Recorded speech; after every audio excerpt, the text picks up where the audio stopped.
Det søde Ketty. Altså, tillykke her fra Judy DVC, ikke også, søde ven.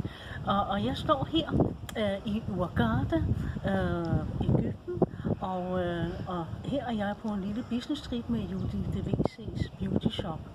Og så er det, jeg kommer i tanke om, at du jo og dit fine firma, Salsavita, bliver 20 år og holder en kæmpe fest.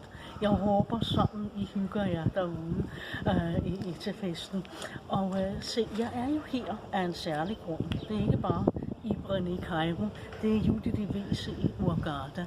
Og jeg er jo i gang med at forhandle om at få eneret på en helt særlig mirakelcreme, som du skal prøve at få en ordentlig omgang med, når det er, at jeg kommer hjem til lille Dannevang. Ikke sandt? Se, her har du den.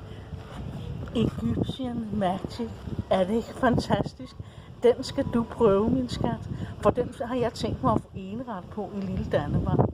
Se, og her på bagsiden, der står der så: Life takes from the taker and gives to the giver.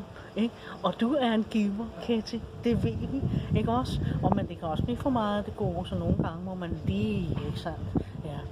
Men nu håber jeg, at du får en fantastisk fest, ikke sandt? Se, nu vil jeg egentlig bare sige, hyg dig og husk at danse hele natten sammen med alle de søde salsavitaer. Toodaloo! Og Judy DVC fra Egypten. Og sanitrice, demonstratrice og servitrice samt tissekone af Guds nåde. Gud bevarer Salsavita.